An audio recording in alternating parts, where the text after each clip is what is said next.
Just a second, folks. I'll be on the screen. Here I am.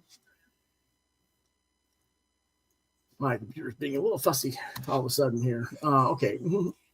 Welcome once again to another edition of Quoth Raven, Lewis Bright Raven. I'm your host, Lewis Bright Raven, 33-year veteran of comic, science fiction, fantasy, horror, and role-playing games. And it's Thursday, February 13th. It means it's time for questions and answers and reviews and all fun stuff with my co-hosts, John Norris and Chris Hall. Hey, everybody. Hello. How you doing? And actually, Chris is actually Hugh Hefner this week. Notice Hugh, H-U-E. Yes, I did.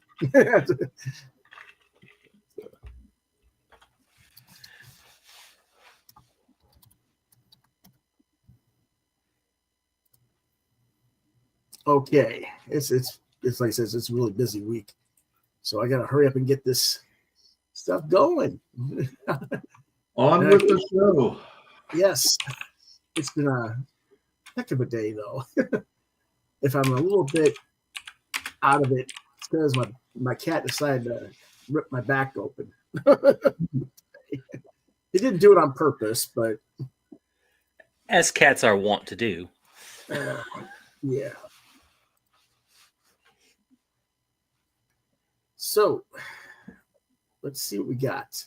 We have questions today for a change. Woohoo! So let's see what they've got to say to us.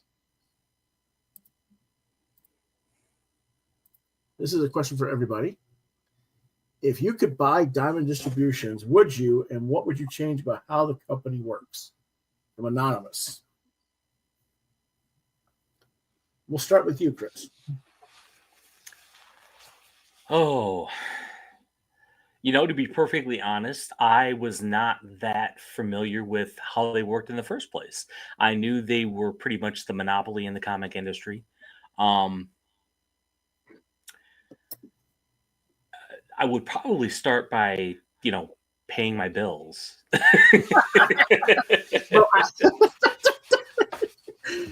Well, if you buy them out, you're basically effectively paying all those bills out anyway. So, because that's what got him in trouble in the first place. So, well, part of it, yes.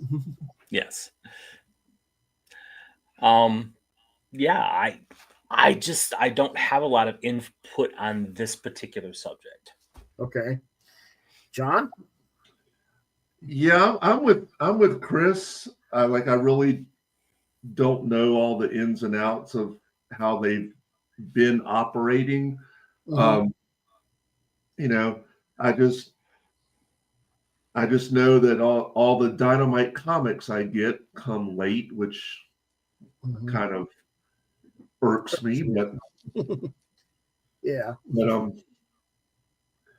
yeah. So I have pretty much the same answer as Chris, because I don't really know enough to really have an informed opinion. Okay, that's fair. So I guess I have to try and answer this.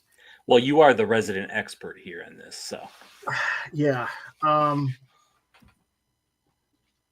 Truth be told, I haven't seen the operations, the warehouse or anything like that to know whether or not I actually want to buy that and whether it'd be worth the money that they want to, want for it. But I think realistically, given the reputation bad press, everything that's going on with that, and not just recently, but over the span of many, many years as they've been a monopoly, I would rather spend the money buying my own warehouses and starting a separate company with a fresh slate and earn a decent reputation with retailers. Does that make sense? That makes perfect sense. Yeah. Now, that being said, there certainly is some value to what the overall brand of diamond is. But again, you have to balance that against what they actually want for it. And I don't know how much they want. I didn't look into that. So, because I don't have that kind of money anyway. So it's something for me to look into. But that would be my guess is I'd probably spend the money to go buy real estate warehouse and set it up separately and try to rebuild that way first. So I hope that answers the question for you, Anonymous. Let's go ahead. Well, I did hear that they were selling it for $19.99 plus a box of Twinkies. So okay. Here's your question for you, Chris. What would be your dream book to color? That is from CBP fan, CBP fan is Comics by Perch fan, who used to nag me all the time about not talking about Perch, but since I talked about Perch this week or last week with the crowdfunding thing earlier this week, he decided to come back and say hi. Dream book to color. Right now, I would have to say the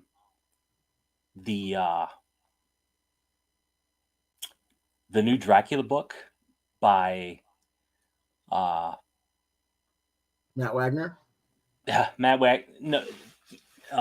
who's drawing it? God, I'm having a brain fart. Kelly Jones. Kelly Jones, yes, by Kelly Jones, and right, that would be my dream book right now. Okay.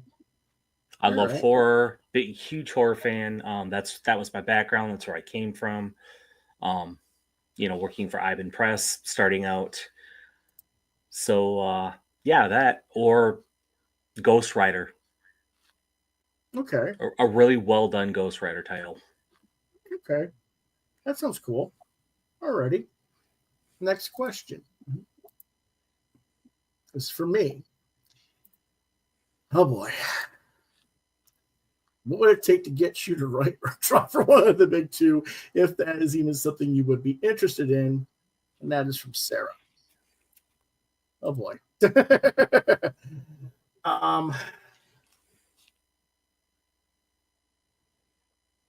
Never say never.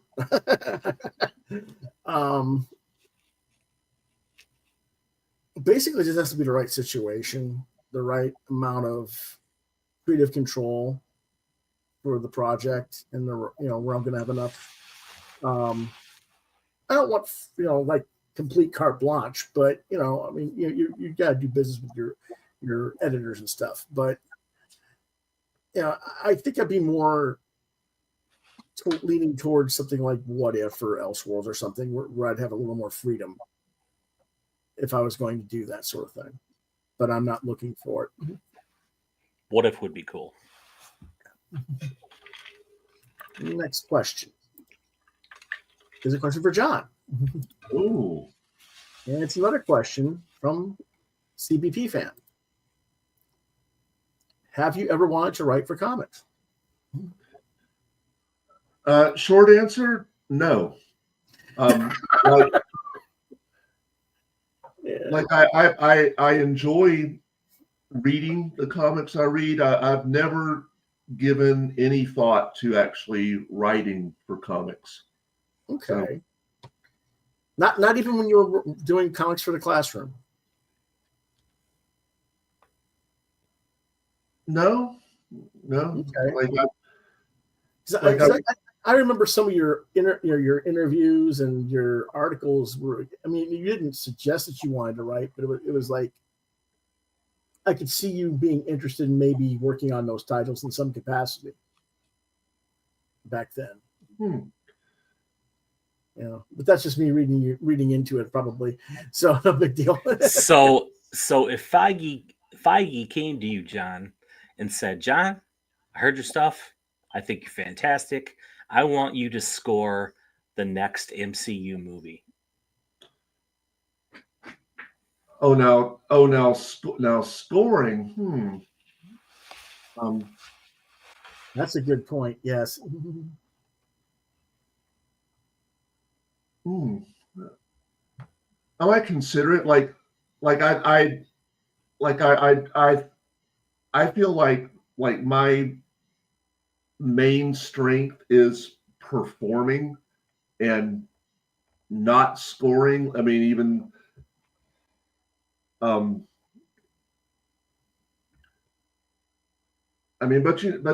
you never know. I obviously got inspired to write, a theme for our show. So I don't know. Not just for this show, but for Telos. You know, for Mike Maringo and Todd DeZago, and you've done some other stuff too. Yeah. So Feige came and said, it's either you or that punk John Williams. Even I would concede to John Williams now.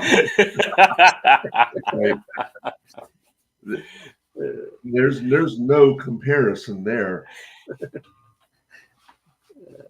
I think that would be. I can actually. That would be interesting to see what you would come up with. For scoring a movie or a TV show. Yeah, that was a great spin on that real quick there, Chris. Thank you. I appreciate that. Okay, next question. This is for everyone. And again, this is kind of a question that's kind of weird. Anonymous asks, who would you put in charge of Marvel and DC Comics if you had the power to do so? I'm going to start with Chris.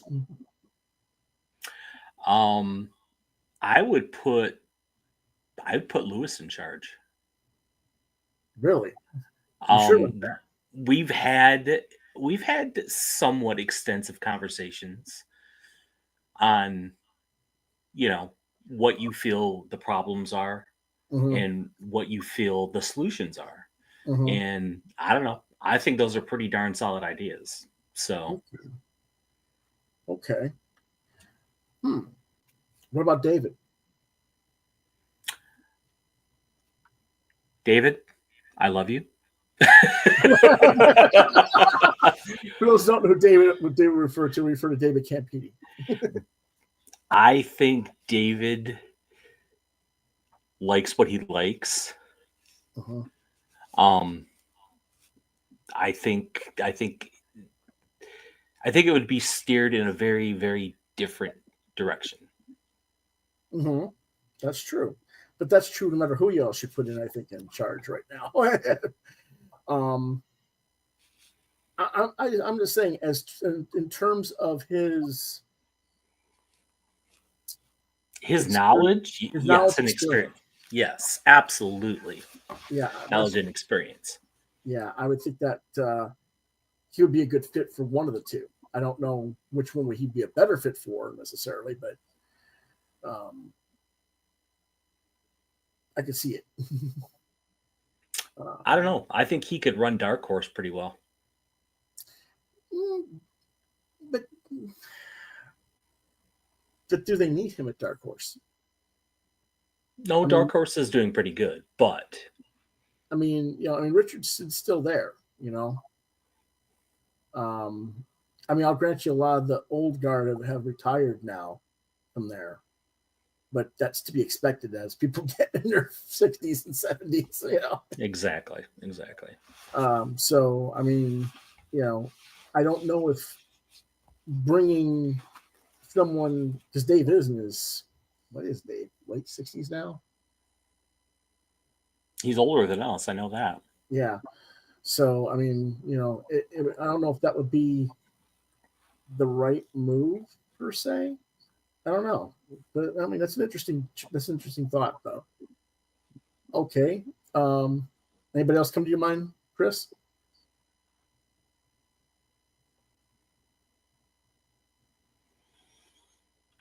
Not that I can think of at the moment, no. Okay. How about you, John?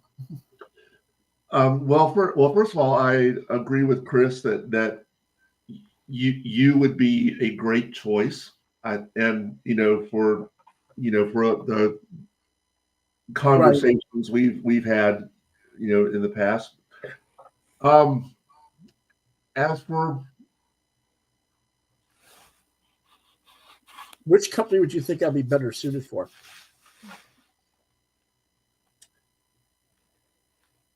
Marvel or DC?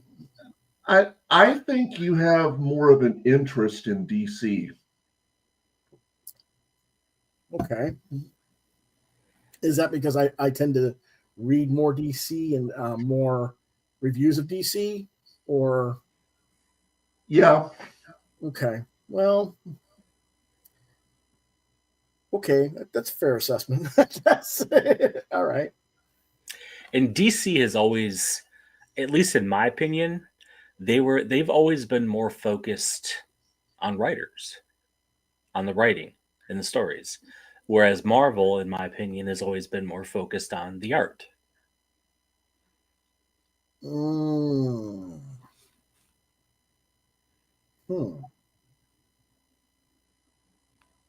I guess I can see what you're saying. Okay. That's interesting perspective. And then, of course, I'd hit you up for a job. So, but it doesn't matter what company you're going to, I mean, you can hook me up a job.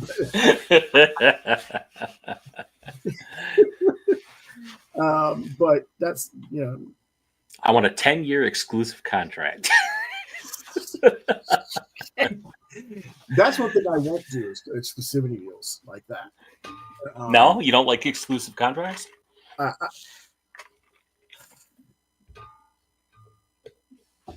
If I'm going to have you, the problem with exclusivity deals is you want to pay so much money, then they want to make you overwork to reach that money puts out. And that doesn't get the best work out of the creators. I'd rather set up something where it's so many projects for so many over a period of time. Okay. And that way you know how many contracts you owe or how many issues of whatever you owe me. And that. And then, if there's if we need to cut ties or something, there's going to be, procedures and clauses and how to do all that. But, it's, I don't know. See, I don't look at myself as one of these companies. Um, we know you wouldn't do exclusive contracts. Yeah, but I don't know.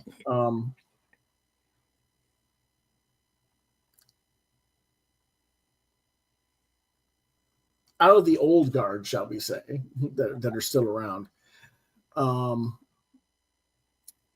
think I'd want to have Dave Olbrich, David Campiti, Karen Berger. Karen Berger is almost definitely a DC. I mean, I would put her in play. I would put her in the position that Diane Nelson was in. Okay. Over and above everybody else, period. I just would.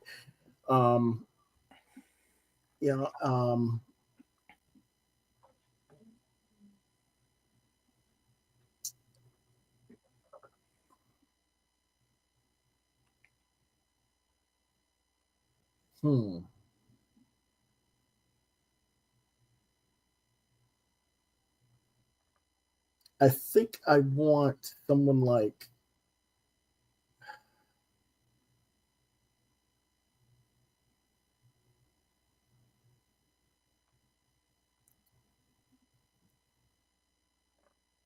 no, I don't want him. It's hard to come up with somebody who I think there's a lot of people who are qualified, but a lot of us have very radical ideology as to what we'd want to do to change things. And I don't know. Whereas the people I'm naming they've got experience outside of comics as well. And they're book oriented and they're publishing oriented more so than just the comics themselves. Right. And you need to have more people like that, I think, running the companies. Now, it doesn't mean we got to get rid of all these other people, that are, big name superstar type necessarily. What's her name? I can picture her in my mind, but I can't think of her name. Shoot. What'd she work on?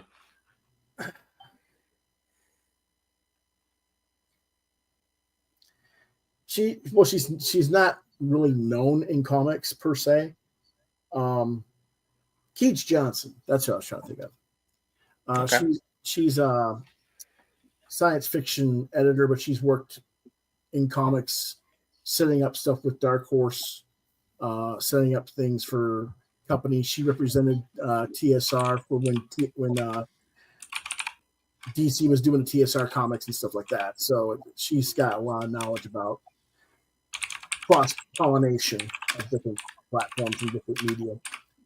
I think she'd be a good top-level executive as well. So people like that, I think, would be my choices for that. And then for art direction, well, I'm not sure right now. I'd have to come back and think on that after I think on that for a while, because as much as I'd like to get the old guard back, it is time for a little bit of new blood. But you got to have people who have really good people skills to be an art director, I think. So Right. I would resurrect John Buscema. Well, I mean, I don't need to resurrect anybody, but I mean, if we're going to resurrect someone, I'm resurrecting Mark Gruenwald and putting him in charge of Marvel. I mean, Right? Live, damn you, live!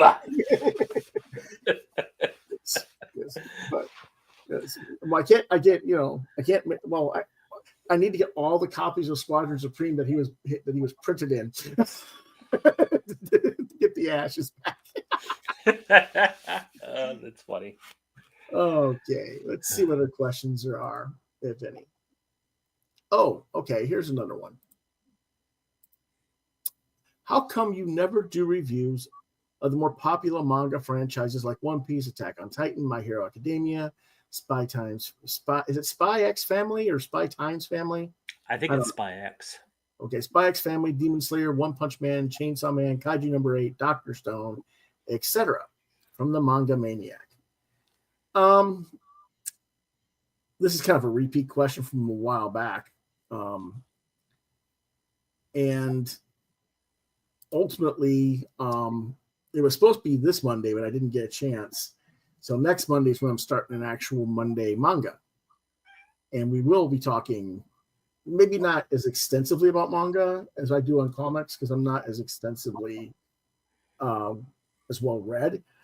I'm only going to do like one or two manga an episode, but we will talk about them at length. The ones I do know something about. And I'll probably be a little more old school. That's when I start, but I'll try and read some new stuff too. I am reading Kaiju Number 8. I am reading a few other modern stuff as well. So we'll see. But hopefully starting next week, Monday, I'll scratch that itch for you. So if you have a question for me or any of us, reach out to me at quotheravenlbr72@gmail.com, subject QTR Q&A. Okay? Mm-hmm. Good deal.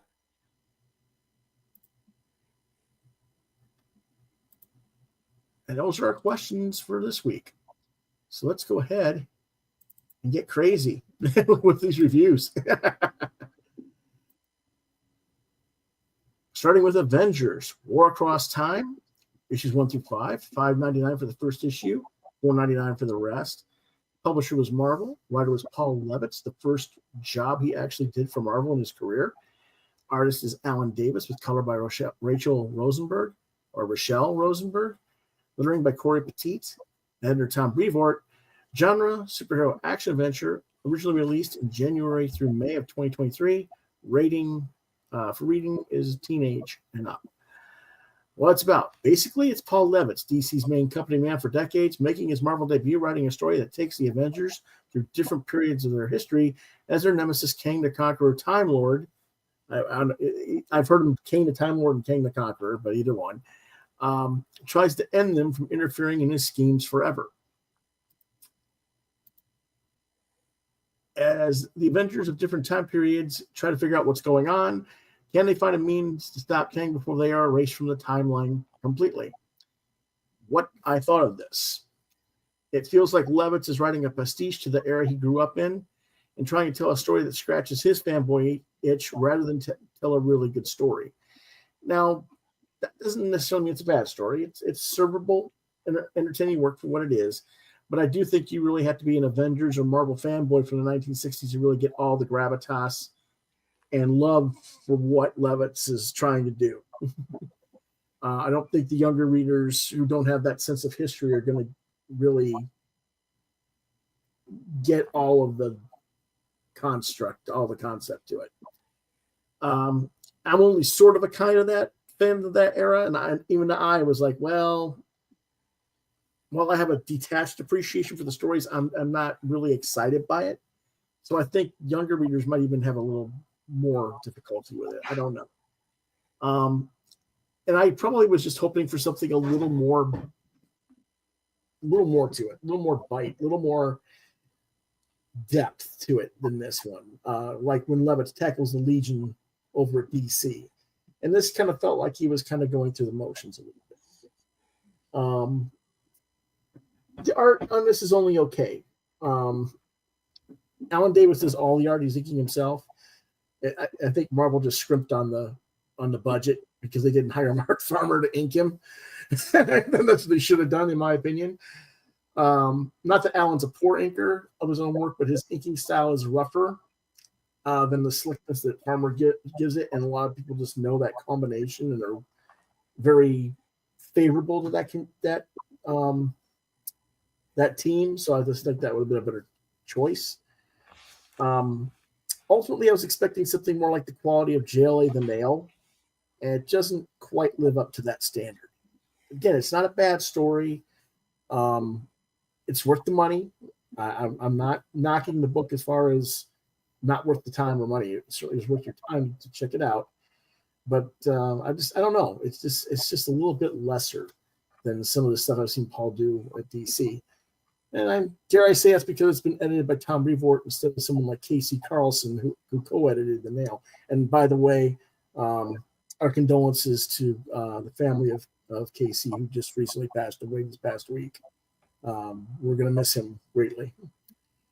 I will say, if you like the 60s to the 80s Avengers comics, then you should enjoy this story very much.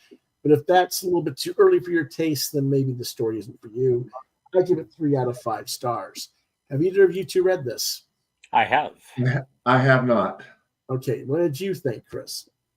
Well, I'm just going to come right out and say it. This was the story. Okay, the story was just way too, gee golly willikers for me. You know what I'm saying? It was just he was writing it very much in the 60s style. Yeah, the dialogue was just way too cheesy and childish for me. And the characterization of Jan got old really fast. Unfortunately, yes, I know what you're saying.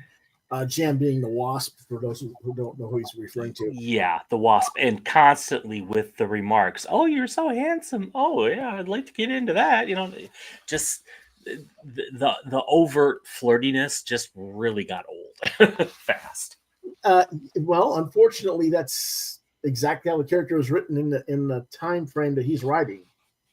Yes, that's the thing. That's what I said. If you're not a fan of that era, it's going to grate on you, and it did, clearly. So, but yeah, I totally understand what you're saying. Now, your cat does not need to tear you up like yours, like mine did mine. No. She just wanted to be part of the show. She's like, "What's going on?" Oh yeah, no, she's welcome to be on the show always. The art was passable. Mhm. I just felt that it lacked a punch. You know, Mhm. it was There. just passable. That's it. Yeah. Yeah. And you've seen better Alan Davis art, is what you're saying. Yes, Yeah. absolutely. And I think that's basically because, again, didn't have the slick inks by Mark Farmer that people are used to, I think. And so, like I said, it kind of made it like a mid book. So I gave it a 3. What do you give it? I give it a 3 as well. It was Okay. interesting. It kept my it kept my interest. I wanted to, continue reading to see what was going on. But yeah, it wasn't like, oh my God, mind blowing. So Yes. Oh, totally understandable. Okay. Let's go on to the next group then. Back issues. Magazine, issues 153 to 157, 10.95 each. Publisher Tomorrow's Publishing, with various writers and artists. Interviews, historical review magazine for ages 13 and up. Released originally in August 2024 to January 2025. Each issue of back issue gives the readers various articles and reviews stemming from a theme. In issue 153, it's babies, as you can see, the X babies. The Last Days of Sugar and Spike, the FS Franklin Richards, Super Baby versus Luther, Dennis the Menace bonus magazine, Baby Snoots, Marvel and Harvey's Kid Humor Comics, and more. Features the artwork of Arthur Adams, as you can plainly see from the cover, Terry Bates, John Byrne, Chris Claremont, Scott Lobdell, Sheldon Mayer, Kurt Swan, Roy Thomas, and many other grown-up creators. With the next babies covered by Arthur Adams. Really good stuff there. 154 cover's not depicted here, but it's the team players to wannabes meet the Bronze Age, not ready for prime time DC heroes. From the 70s, Black Canary, The Elongated Man, Lilith, Metamorpho, Nubia, The Odd Man, Ultra of Rose Prime, Bartox, and Jimmy Olsen as Mr. Action. Plus, does anybody remember Jason's Quest? I do. There you go. Featuring the work of Mike W. Barr, Kerry Bates, Steve Ditko, Bob Haney, Denny O'Neil, Mike Sikowski, Mark Wade, and more, ready for primetime talent with a retro cover by Nick Cardy, which again I'm not showing that one. Not that it was a bad cover, I just couldn't fit it all on the screens. This is the cover to 155. This issue is haunted. We revisit the Bronze Age's House of Mystery, House of Secrets, Unexpected, Marvel's numerous failed horror anthologies, DC's Haunted Tank, Eerie Publications, Elvira's House of Mystery, and much more. Chills and Thrills, courtesy of Neil Adams, Mike W. Bard, Dick Giordano, Sam Glanzman, Robert Conagher, Ralph Macchio, Howard Mackie, Joe Orlando, Steranko, Bernie Wrightson, and more, featuring a lovely cover by the great Jose Luis Garcia Lopez, inked by Bernie Wrightson. And I really do like that cover. That is a great cover. Fantastic. You know, it's what I'm trying to think of the movie. Little Shop of Horrors. Yes. Yeah. Audrey too. Yep. So it was like, yeah. 156 has Bronze Age graphic novels from the 1980s graphic novels from Marvel, DC, and First Comics. A lot of good talk about that stuff. Also, Conan graphic novels and DC science fiction graphic novel series, featuring interviews and discussions with Brent Anderson, John Byrne, Howard Chaykin, Chris Claremont, Jose Luis Garcia Lopez, Jack Kirby, Don McGregor, Bob McLeod, Bill Sienkiewicz, Jim Starlin, Roy Thomas, Bernie Wrightson, and more, and representing the classic Hulk Thing cover from the Marvel graphic novel 29 by Wrightson. And last but not least, the Keith Giffen tribute issue, a star-studded celebration of the work of prolific writer-artist of Legion of Superheroes, Rocket Raccoon, Guardians of the Galaxy, Justice League, Lobo, Blood Beetle, and many more hits of the Bronze Age and beyond, featuring articles and discussions with Kerry Bates, Tom Bierbaum, J.M. DeMatteis, Dan DiDio, Robert Warren Fleming, Tony Hamner, Scott Koblish, Paul Levitz, Kevin McGuire, Bart Sears, Mark Way, and more, representing the cover to Son of Ambush Bug number 6 by Giffen and Bob Oxner. And there's that cover right there. As I said last week when discussing tomorrow's sister title, Comic Book Reader, these are the best comics review historical perspective titles in American print today. There's always something worth reading to make it worth the price, and more oftentimes than not, you're going to learn something you didn't know about the topics being discussed. Top that with wonderful interviews and unseen artwork like that Garcia Lopez writes in cover, and you really can't go wrong. I wish today that treated back issue and comic book creator magazines the way they used to slobber over rag mags like Wizard magazine back in the day. I do suspect the entertainment of the hobby would be much better and more galvanized than it currently is, and people wouldn't be so much about the collectability as it would be about the hunt for past beloved stories and appreciation for the people who made them. I give it 5 stars for the whole run. It's just there's nothing really to criticize about these type of magazines. I don't know if anybody else is reading them or not. What about you guys? I have not. I glanced over them briefly, but not enough to give anything useful. But I did glance over them. And there's Grant. Ew. Hey, Grant. Okay, let's see. Next is Midnight Tiger. $29.99 hardcover from CEX Publishing. Writer is Ray Anthony Height with Dwayne Feenstra. Artist Ray Anthony Height, inking by Height, Nate Lovett, and Dwayne Biddix. Matt Wiseman, Troy Zarel, Morgan Taylor, TJ Bell, and Studio Sky Tiger. Color by Paul Little, Pete Penzase. Sky Tiger Studios as well, or Studio Sky Tiger as well on the coloring. Lettering by Erica Schultz and Vito Deslante. Editor is Sarah Litt. Genre superhero action adventure. Release date November 27th, 2024 in this format.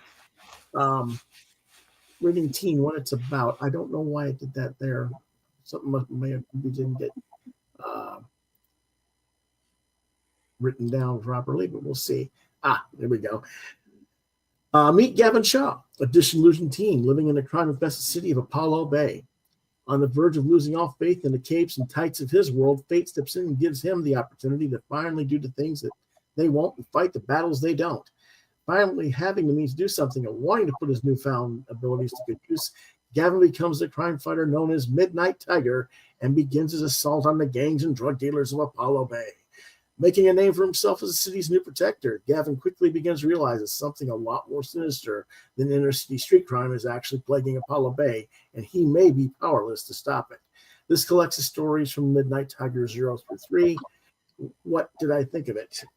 Midnight Tiger has been something of an odd duckling that I've watched from afar for a while.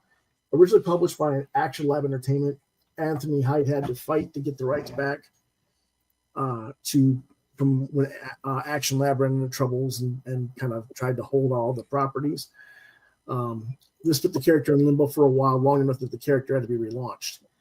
The best way I can describe this series is that Gavin, Midnight Tiger, is an amalgam of a variety of other characters, including Spider-Man, Daredevil, Iron Fist, and Black Panther. Visually, he does also kind of remind me of one of my earliest comic characters, Snowcat. All it would take is a change of the color codes. Where he's got yellow, it would be light blue gray, and for the black, so it'd be pretty easy to do my character. So in a way, I'm kind of reading my own character, just done in a different manner. He does a really decent job with his plots. I'm not so keen on Dwayne Feenstra's scripting. Not that he's a bad writer or anything. Something just feels a little bit off. And I think that tends to be that this is really Ray's character. And if Ray wasn't comfortable with writing the script and he had a friend write it, once he got more comfortable, it came more to his own voice, and it kind of fell into its own at that point. Overall, I do think the book will appeal to younger Marvelites who like the Miles Morales Spider-Man or the MCU Black Panther and those type of books. Has a lot of very similar elements to that while still remaining its own thing. I give it 4 out of 5 stars. Did anybody else read this one? I did. What did you think, Chris? Okay, so while I felt that the story and the plot and the vehicle to get the main character his powers was just okay. It was serviceable. The art really stood out to me. I thought the art was fantastic. The coloring was very well done. The action sequences were spot on. Mm-hmm. Just very energetic and powerful, and really drew you into kitty. Yeah, really drew you into the book. Here's some of the artwork. Yeah, I enjoyed the artwork, and the action sequences with the main character were just fantastic. Whoops. I gotta be careful with this book because it's got a jacket on it. You know, the whole, oh, I'm just going to slip here and put this stuff into his IV was kind of stretching it. Yeah. And here's some more. We're fighting the baddies. Yeah. It's just the artwork is really fun stuff. Yeah. What did you give for score? I would give it as a 4 as well. Oh, okay. Alrighty then. We're good. We're doing good so far. Our next book is Outlaws, volumes 1 and 2, $14.95 each from Cinebook UK. Writer Sylvain Rumberg with artist who does color Eric, not Eric, but Eric. It's got that little E accent on it. Yeah. There was nobody mentioned for citing for the lettering or editor in the book that I could find. I looked online, I couldn't find any, so I don't know who did those. Genre is science fiction. Volume 1 was released in June 2023, and Volume 2 was released in March 2024. Rating teen. What's about? This is a spinoff of the series by Rumberg called Orbital.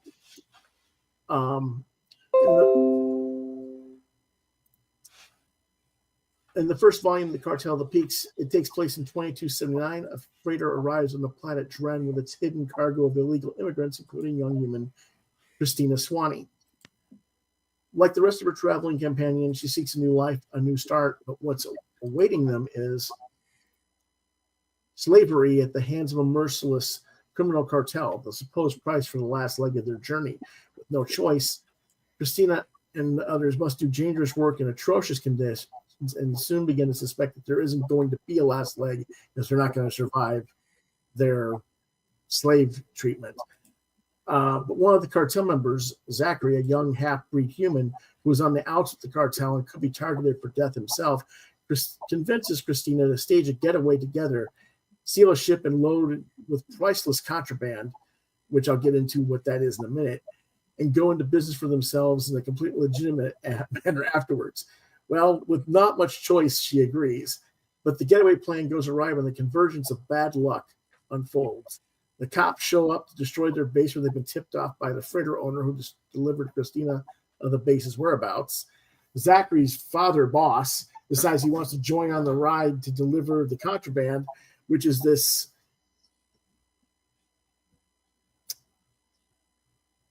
it's a type of substance that they have to drain out of this giant creature. I'm going to show you in a minute. You guys remember when Luke Skywalker was on the island and he was getting the milk? Yes. Okay. Mhm. Okay. It's sort of like that, only what's coming out is like this acidic stuff that comes out of the skin and it makes you blister and everything. And it's like cooking crystal meth or something, and they all get sick from it. Yum. So anyway, it's nasty. But anyway, so there's just, not good. So there's worse stuff going on too. So they have a little bit of a nightmare trying to get escape. All hell breaks loose, and the duo and Christina's alien friend Maylee have only one chance to escape. Do they manage it? Well, there's a volume 2, so they escape, right? maybe not. Still stuck on planet Dren, Kristen and her associates, make their way to Middleos, a sprawling seaside city where they decide to start their career as a luxury vehicle service by stealing the vehicles to start with.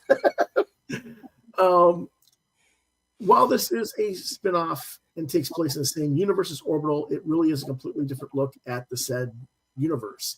This shows the darker, seedier underbelly of the criminal element and everything from slave trafficking to drug distribution. Like I said, the slaves are forced to make the drugs that makes them sick and typically die from inhaling the fumes, among other things.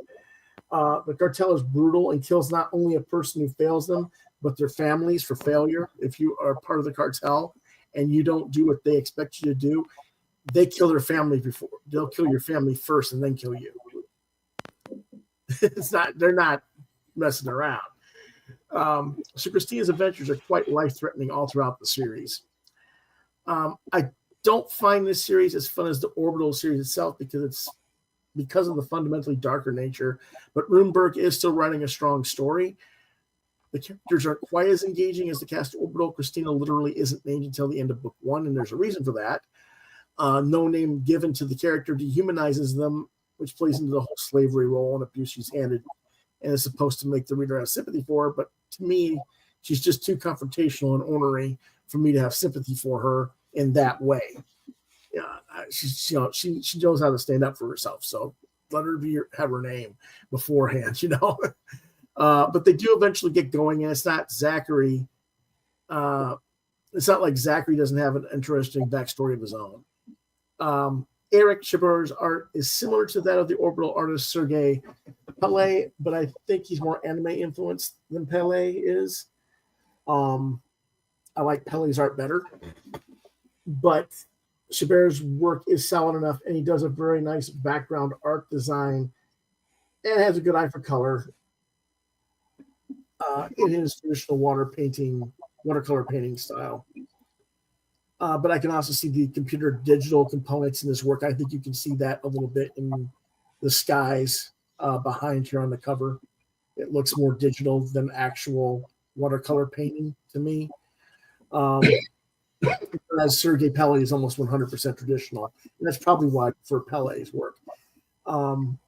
Because the writing is slightly lesser and the art is slightly lesser than Pele. I'm not going to give Outlaws the same high regard I gave Orbital. I reviewed that years ago, but it is a very good series so far. And if Chaber grows more into the art as the series progresses, it could reach the same level as Orbital. I give it 4 out of 5, whereas I gave Orbital 5 out of 5. And let's go ahead and take a quick look at some of the art. This is where they're being dropped off. And you see these big, giant pseudopods.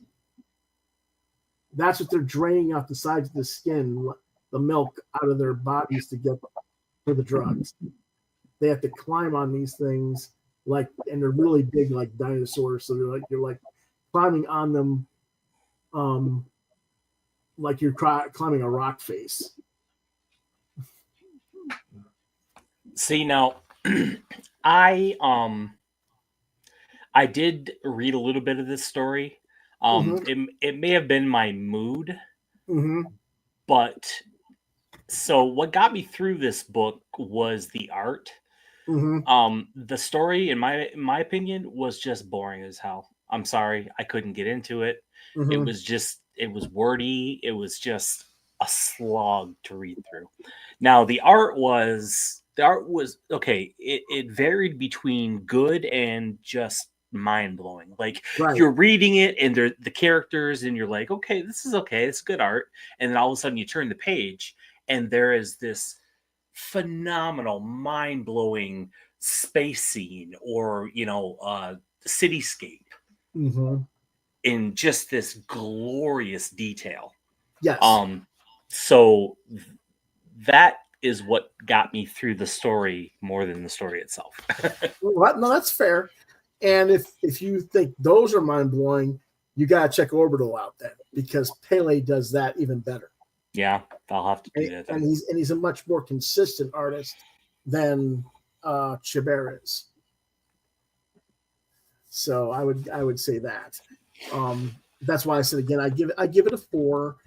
Now, if I hadn't read Orbital, maybe I would give it a 3. I don't know, but what score would you give it? I would give it my cat right now because she's being a pain in the butt. I'd give it a 2.5. Wow. Okay. Just the story, you really just don't get into the story. I hear you. Yeah. And the art is inconsistent, so. Okay, that's fair. All right. John's just sitting there patiently waiting for something he's read. I'm sorry, dude. Let's go ahead.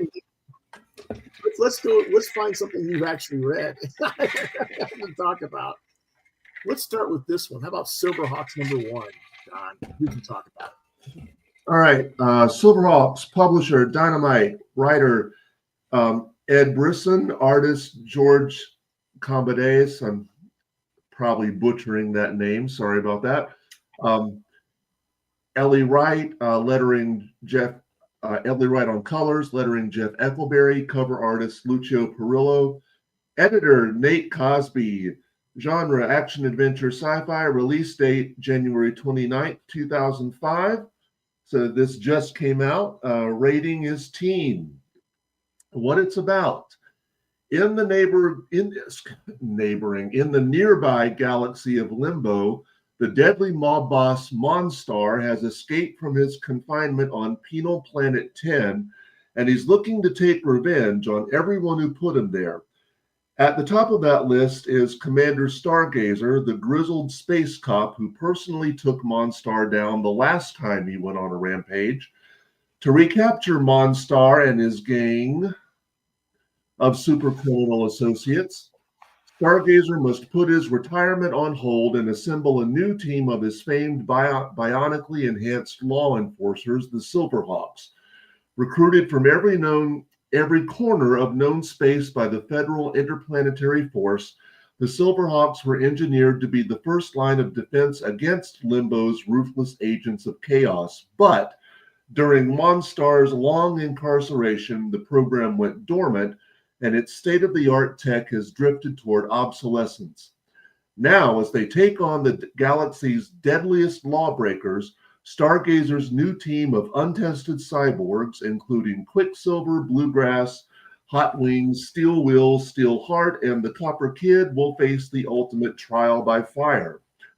Rising star writer Ed Brisson of Thundercats Apex, which I'm going to read but haven't yet, and the Uncanny X-Men, and acclaimed artist George Combades of Gargoyles, and which I have read, and Hercules, which I've got on my list, open up an all-new entry. Gosh, I can't read tonight. Sorry. In the FIF's legendary case files with Silverhawks #1. Go ahead, John. It's your thoughts first. All right. So of course, the Silverhawks premiered in 1986 from Rankin Bass Productions and Pacific Animation Corporation as their follow-up to Thundercats. Unlike Thundercats, which I most definitely watched, I actually don't remember watching Silverhawks back in the day. You know, I remember seeing the toys, but I don't think I watched any episodes until many years later, when I finally watched the pilot on a friend's borrowed VHS tape. So I went into this with pretty fresh eyes and, you know, just a passing knowledge of the property. I think the story moves at a nice pace. Brisson gives us a quick recap and we're into the action. I honestly, because I didn't watch much of the original cartoon. I don't remember how much backstory we got in the original cartoon, but it's implied that there was a previous generation of Silverhawks, and the characters we know will be the new generation. I am interested to see how they handle Quicksilver, because I think one thing I do remember, if memory serves, in the original cartoon, he volunteered to undergo the transformation in order to defeat Monstar and help people. Whereas here, I mean, it's quite literally a matter of life and death. And as it was on Gargoyles, I think Combadeus's art is engaging, and it's enough to make me look forward to the next issue. Chris, did you read it? No, I glanced at the art a little bit, and I have to say I was not impressed with the art, but the story sounds very captivating, and I will probably end up reading this. Okay, then I'm going to go ahead and give what I thought. I am a huge Silverhawks fan. As I'm sure anybody who's ever watched the cartoon can tell from my season's opening animation, since I pay homage to that opening sequence from the show. That having been said, I did not have high expectations for this book. There's a long history of lackluster Silverhawks comic series in the 1980s. And truth be told, I was not keen on this creative team when I heard that they were the team cited. Not that either Brisson or Combedes are bad creators. I just wasn't feeling the work when I saw previews of it. I did buy the blank cover. I'm not liking how they printed the credits on the inside of the cover. I hate when this is done because as an artist, I like to be able to see through the paper and flip it over from the reverse perspective when I'm drawing to make sure I got my anatomy looking more correct and stuff. But that's just me bitching the bitch, I guess, in a way. So printing on the inside of the cover wrecks that and annoys that. That kind of gave it a little bit of a strike against it, so to speak. And it did put me in a taciturn mood right out of the gate. They changed up the origin. They made it darker. In the original show, Quicksilver was not in a situation where he was mortally wounded. It was all of them as volunteers. This is, and by the way, in the first issue, Quicksilver is the only one that we see. We don't see any of the other Silverhawks, which it's like, huh? But anyway, this is typical modern day adulterization of the concept, and that's a turnoff for me because it really wasn't necessary to give any of these characters tragic backstories. Worse, they haven't even, like I said, they didn't even introduce any of the other team members in the first issue. I don't mind the idea of a previous Silverhawks team before them. That wasn't the canon of the cartoon, though. They were the first ones in the cartoons. It just feels like Brisson's trying to reinvent the wheel and taking his sweet time doing it and adding things that I'm not seeing the point of, and it doesn't really appeal to me as a result. I don't know. Combede's art, I get what they're going for. It doesn't suck by any means, but to me, if you're going to do Silverhawks, do the original. Go find the original design characters and find an artist who can emulate that style. They have very nice designs. There's no reason to go away from the design that's perfectly working. Thundercats, even though they do deviate from that to some degree, there's a lot closer to what the actual original designs for the characters were, and I wish that they had done that for this book as well. Since Chris didn't watch it, he hasn't given a rating. John gave it 3.5 stars. I give it 2.5. And I'm probably not going to read any more after issue 1.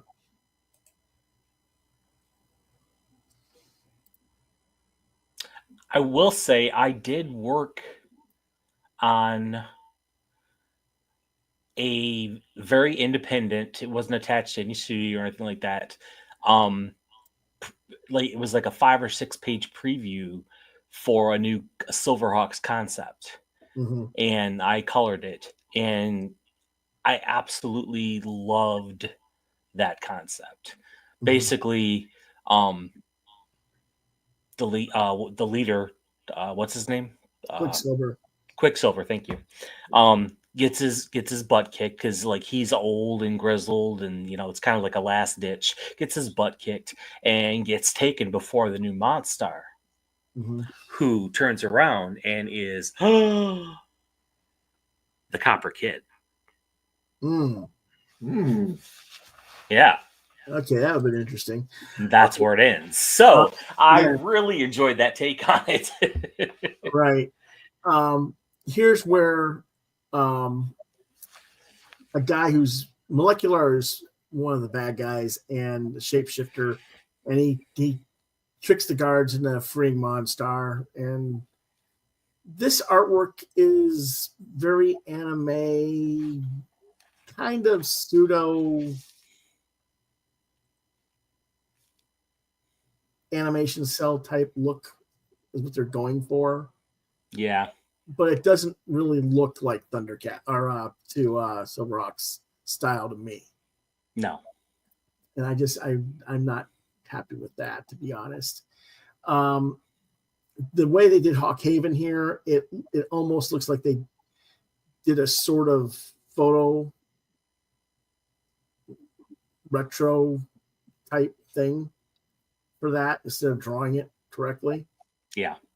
I just, now the new characters, or I should say the old characters, the original, so-called original Silverhawks, these older characters that are supposed to be the mentors to the new generation. They look interesting. There's probably some potential to those characters. I hope they do something really well with those characters, but it's not enough to make me want to continue to buy.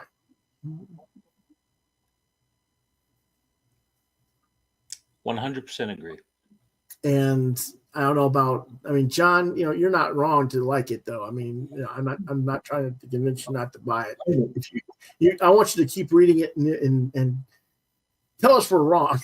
If we are. Like I'm curious to see where they take it. Yeah. So okay, and then here's what Quicksilver looks like, and it just looks so. It's just not good. I'm sorry, it's just not good. The art is just not good. It's too open. It doesn't have the details, that it should for that armor design. And I'm not the best at drawing the Silverhawks myself, but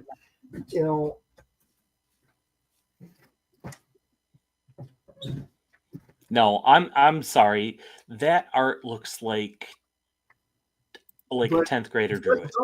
Don't you think this looks a little bit better? It does, absolutely, 100%. That other art looks like a 10th grader drew it.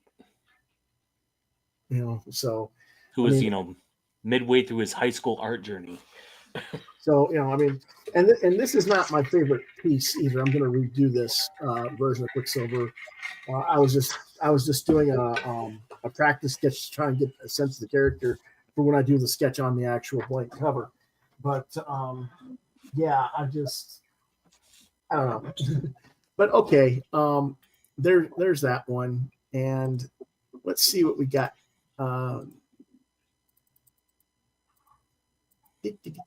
Whoa.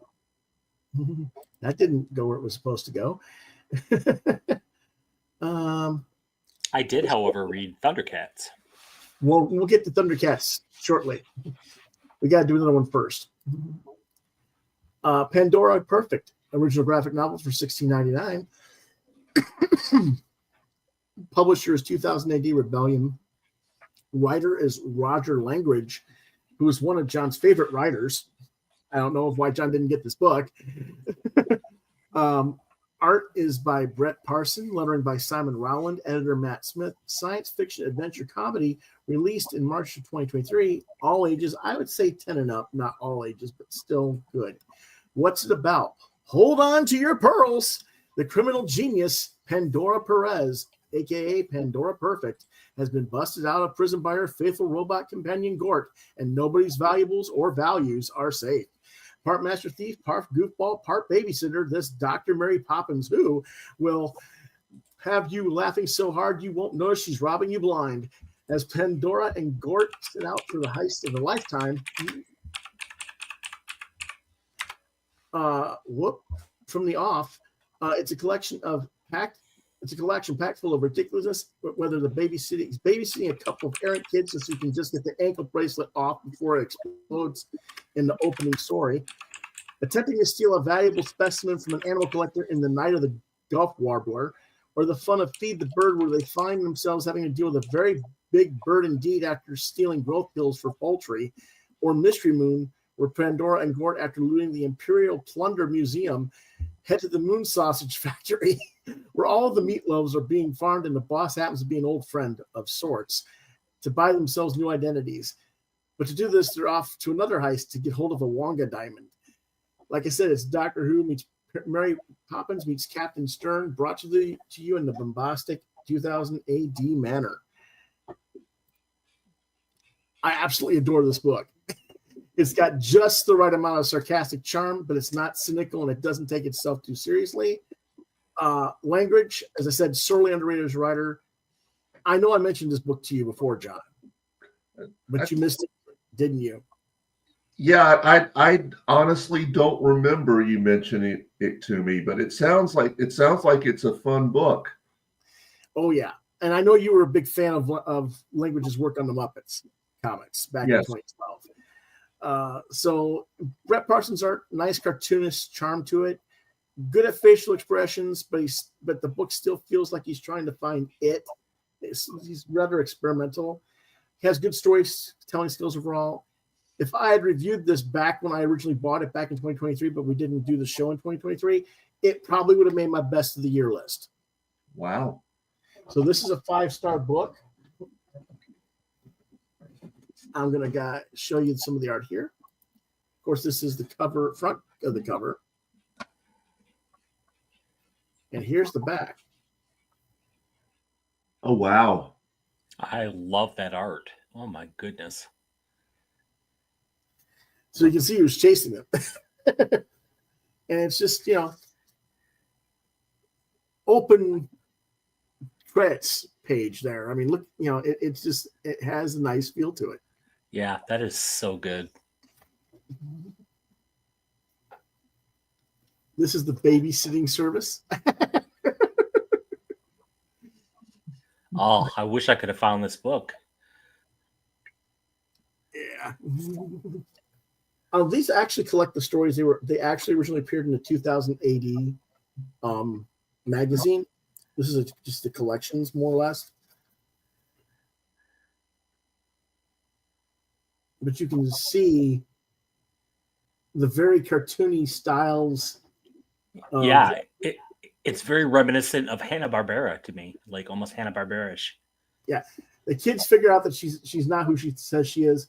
She's gonna try and make them forget with a hit him with a mind ray. It's gonna make him forget that she's who she is, and she gets the wrong gun out of her purse, which is actually a black hole inside of it. It pulls up the wrong thing and it shoots butterflies out at them. And so it's that, there's little things like that. They're just, cute and funny stories. And this is them going to sneak into this building and steal the guy's prized duff warbler. Oh, I just love this book. That's a feast for the eyes right there, man. I'll tell you. So much fun. Yep. So, yeah, definitely one of my favorite books so far. Okay, let's see what else we've got this week. We got lots to go. Come on. Come on. Come on.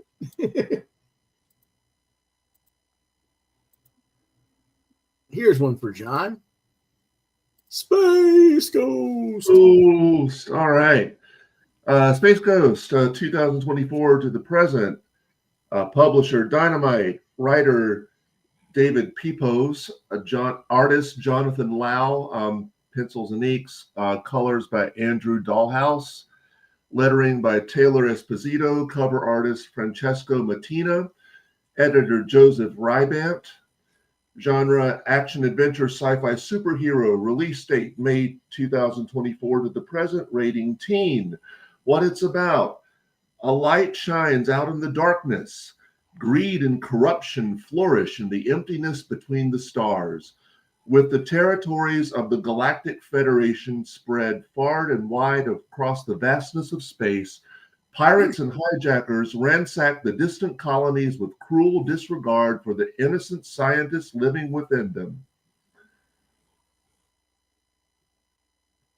Yet there is one man who metes out justice throughout the galaxy and brings vengeance to those who prey upon the defenseless. Some say he is a policeman who has abandoned the strictures of the law. Others say he is a phantom, the sole survivor of a war-torn planet.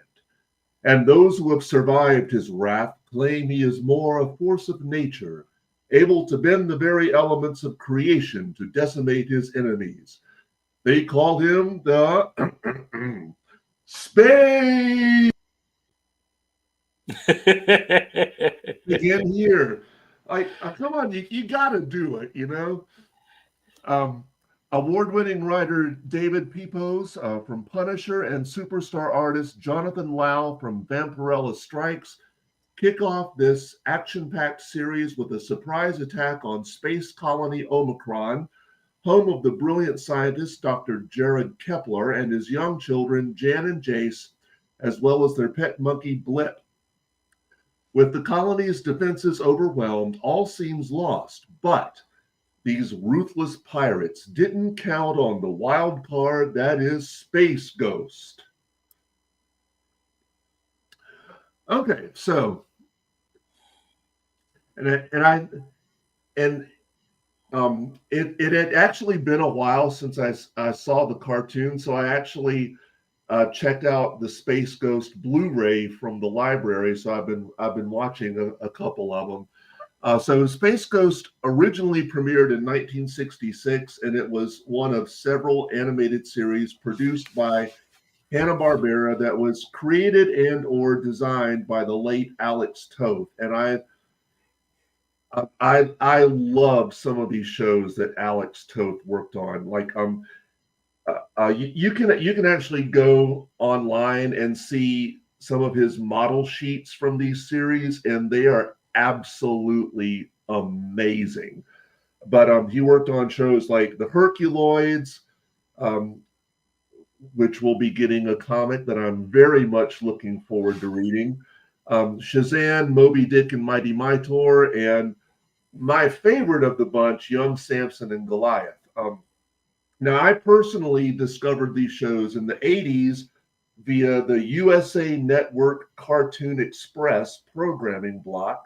Yep.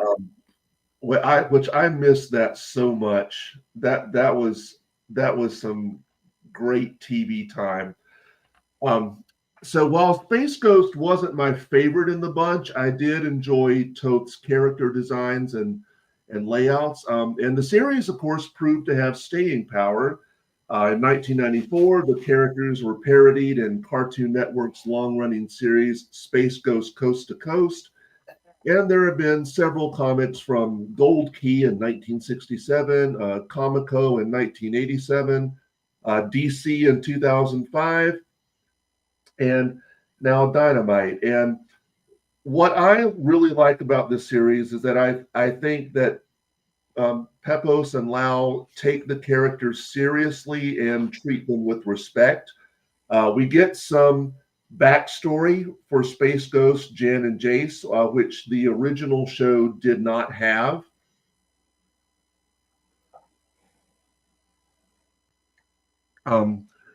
So basically, all three characters have had their families destroyed, and in Space Ghost's case, his home planet was destroyed. Space Ghost is presented here as a man driven by rage and revenge, while Jan and Jace are forced to grow up quicker than they expected. I will say, Jan and Jace, while they do get into mischief, they do seem able to hold their own in this story much more so than in the original cartoon.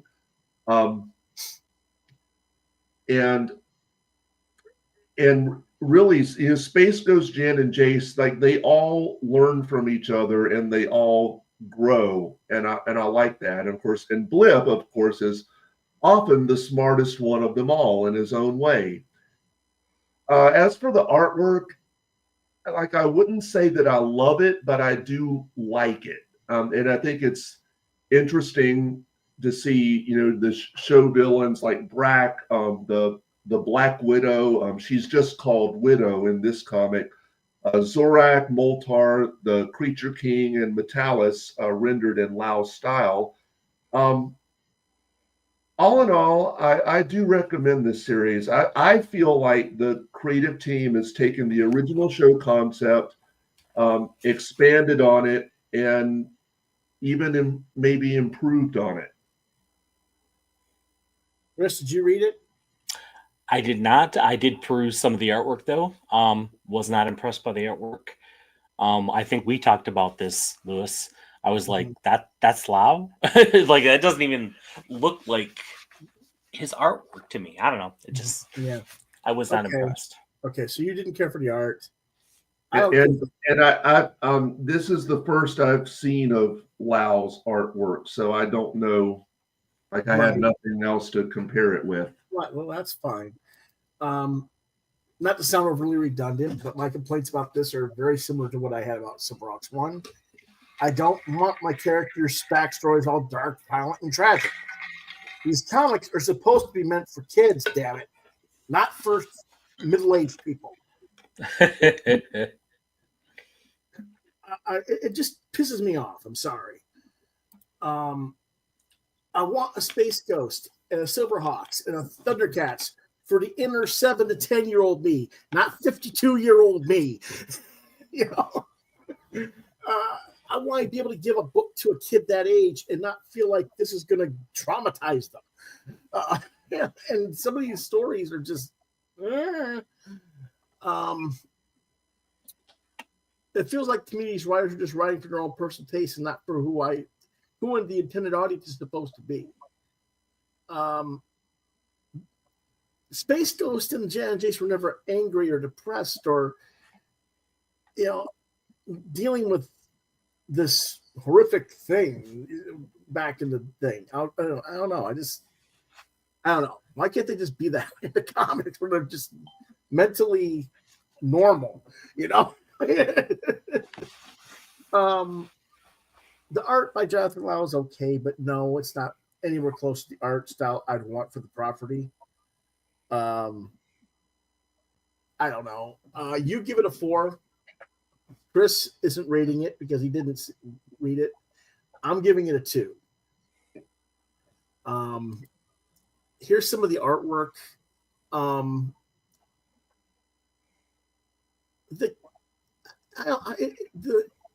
The musculature on Space Ghost in his costume, it just looks like he's wearing lumpy pajamas. Right? Yeah, like he stuffed mashed potatoes in there somewhere.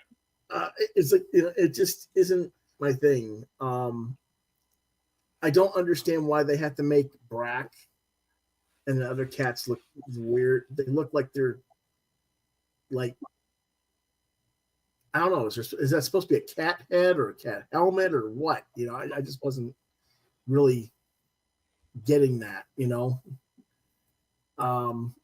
Story-wise, it's okay. I read the first 2. I just couldn't get into it after that. So that's why I gave it. I'd rather see the comic done more akin to what Steve Rude did back for Kamiko in the 80s.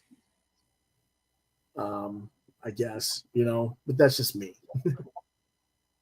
All right, our next one is Space Junk. Paperback, 1999. Publisher Top Shelf IDW Publishing. Writer, artist Julian Hanshaw. Genre, dystopian science fiction slice of life. Release date, August 21st, 2024. What it's about. In the shattered remnants of a doomed planet, the last shuttles are leaving soon. This is a sci-fi tale of a planet that is doomed. People have exhausted all the resources on the planet, so it's time to pack everything up and just move to a new planet and start mining on that planet. This is nothing new. This is the process we do. And as the first stage goes through, it's the adults moving first to settle and prepare the new home until the shuttles come and bring the children to them. Does that make sense to any of you? No. So why are 2 kids wanting to stay behind? Faith is an orphan living in an abandoned park. She has a metal plate in her head, and ever since the shuttles started coming back to arrive to take them away, the plate makes little bits of scrap metal follow her around. Hoshi is a troubled boy, left behind by his parents, who he believes the moving was the perfect excuse for his parents to just abandon him. My parents don't love me. He has anger issues, and he has a weird fixation with chickens, one of which has become a support animal. These two kids are on their own, but they have Mr. Uzumaki, the counselor for children waiting for the shuttles. Faith and Hoshi have seen each other before, but they don't really know each other. However, their relationship changes when, as with all scraps of metal, Hoshi then gets woken up when he's dragged following Faith and her metal plate. Friendship will blossom between the two outsiders and Hoshi's rescued chicken. Like I said, that's his emotional support animal. But regardless of their desire to stay, there are other things that will cause them problems, and they have to face not only leaving, but growing up. What do I think? It's more of a slice of life growing up, coming of age tale than that's told against a dystopian science fiction backdrop than an actual science fiction story. A lot of the science and world building is superficial, and that tends to weaken the story for me, and weakens the plot because the kids are asking viable questions about why the world around them has fallen into decay, and why are all resources gone, and why didn't the parents and other adults do something to correct these problems instead of running away to another planet to do the same thing, and why did you leave us here all to die? This, of course, does reflect how some of the youth of today look at us adults and why we haven't done enough to protect our world's resources, but that only goes so deep. You know what I'm saying? The characters are somewhat whimsical, but they're tragic as well. And the ending is a little truncated, clunky, like the book was up on deadline. The elements of the story were dropped for time. But either that or the creator and the editor did something quirky. I'm not sure. The characters are offbeat and irreverent, but they lack a full sense of depth to them that could have really taken the book to the next level. But overall, it's a reasonably good story. Our style might not appeal to traditional superhero comic fans, but it should appeal just fine to alternative comics or slice of life type comic readers. I give it 4 out of 5. And here is the book. Quite a big thing. I'm just going to open to a random page. You can kind of see that weird. It kind of reminds you a little bit of Drew Morrison's Broken Land, right, John? Do you remember that book when we reviewed it? Not off the top of my head, I don't. Okay, that's fine.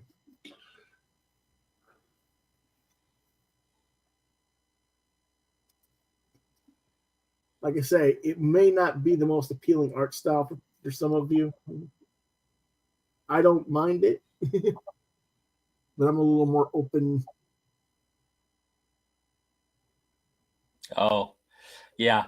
Not only is it not appealing, I actually despise this art style. That's fair. Like, it makes me angry. Okay, so you probably give it a 1. Yeah, that art style actively makes me angry. Okay. That's amusing. All right. Well, like I say, different tastes, different folks, right? Right, exactly. Our next book is Steamroller Man. Number 1. Publisher Playmat Media. Writer, artist, letterer Matthew Schofield. Genre, super action adventure. Release date November 2024. Kickstarter, the 2018 out for the webcomics version. Age rating 12 and up. What it's about. From cartoonist animator Matthew Schofield, whose projects included The Iron Giant, Cats Don't Dance, Prince in Egypt, and only 20 years working on The Simpsons, comes this irreverent tongue and firmly in the cheek of crazy parody superhero book in the vein of Ben Edlund's The Tick. Join Steve Rollerman, a.k.a. Steamroller Man, as he takes on the deliciously diabolical Sugar Daddy and his gingerbread golem. What do I think? I think this is a travesty that this book only got 220 backers on Kickstarter. This should be on damn television kicking everybody's ass. And I bet 30 years ago when The Tick was a hot property, it would have been. The only reason I can think of this book didn't sell was because it's black and white with black grayscale tones and the price point. Now it does say $6 on this cover. It was not $6. It was much higher. It was $20 for the price tag on the Kickstarter, but that was probably because the orders were so low. I don't know. The only real criticism I have for the book was that the pages were all UV coated glossy stock paper, which drove the cost up on the printing. And I would have much rather had a traditional Baxter paper or even a high pound newsprint and treated it like a coloring book / comic book, the way I did Adventures in Space with the Alien back in the 1990s. I would have probably bought like 10 to 15 copies of this book if it had been printed in that production level instead of the way it was. And I did buy multiple copies of this book. I bought 2 additional copies with blank covers because I was really looking forward to seeing this and drawing this character. And I will draw on the Steamroller Man on my log draw sooner rather than later. If I owned a store, I would have asked Schofield to cut me a deal for at least 20 copies, if not more. And yes, Chris, even in a store like Bob's and Alpena, he should not have an issue selling this book. There's got to be at least a dozen. There's got to be at least a dozen Simpsons fans in Alpena he can market this book to. That's true. So I'm going to give it 4.5. And the only reason this didn't get a 5 stars is the price and the glossy stock paper. I really do feel it needs printing on a quote unquote lesser quality stock to bring the price down to a more manageable cost for mass market. And I look at this as a real collector's edition book, but it really deserves a mass market version so that we can get the product out and actually promote it to the public at large. Here is some of the art. This is him making his gingerbread golem and Sugar Daddy. Look at the hairstyle. It looks like a Hershey's Kiss. Right. Yeah. I mean, it's brilliant. And look at this beautiful coloring with grayscale. Yeah, when I was able to read this book, I absolutely loved it. When I didn't realize it had been printed on glossy stock, and there's absolutely no reason for this type of book to be printed on that sort of stock. You're right; it should have been newsprint, or maybe a little grade above. 100% agree with you on that. And oh no, it looks beautiful on the. Don't get me wrong, it looks beautiful on the glossy stock. It's just. There's no reason for it. Yeah. Well, there is and there isn't. I totally can see. I like. Okay, you see this little way it's shading against the finger in the middle panel. Yep. If you did that on Baxter paper or newsprint, it probably would get a little bit blotchy. You'd lose a lot of the shade tone of that probably. So I can understand why he did it that way, because a lot of these shadings are digital in effect. So I'm not sure how it would actually look per se, but to me it looks like it's good enough that it would print cleanly even on the newsprint, but I'm not sure. I would at least try it. That's me though. Right. This is Steve Rollerman, and he plays up the Superman wears glasses motif so perfectly in this. He's got these huge eyes when he's wearing the glasses. He uses his little tiny nose and the mouth there. And he's singing about how much he loves his hometown. It's just hilarious. Whoops. I thought I had more. Let me see if I've got the book by me here. I do. Okay. I got some more of this. I mean, this is just, it's not just that stuff. Okay. I mean,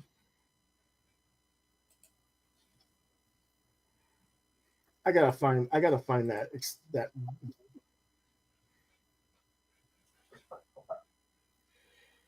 Well, I mean, here's a nice pinup. It doesn't really show as well on the camera that I want it to show.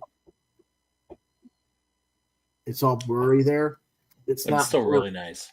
Yeah, but what it is actually not pixelated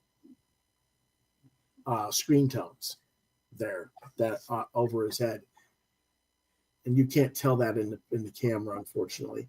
But you see the difference when he's not wearing his glasses. It showed up a little bit there. Finally Yep. finally did it. I just love these textures. Yeah, that's gorgeous. Now, I'm trying to find the one where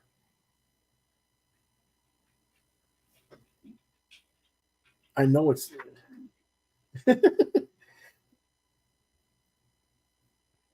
Hold on. That's the grip. There it is. Full page spread.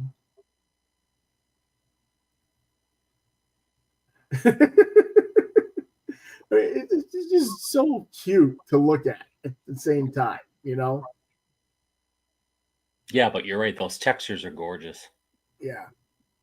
And I love that stuff. So, yeah, I'm not mad at him for doing it on the print, but I mean, you can see how slick and shiny this all is. Right. And that's the pages inside too. So it's like, I kind of wish they'd done it a little bit differently, but yeah, really good stuff that if they put it in a more affordable format, this should be selling 30 to 50,000 units nationwide, easy. Matching Tick sales are better.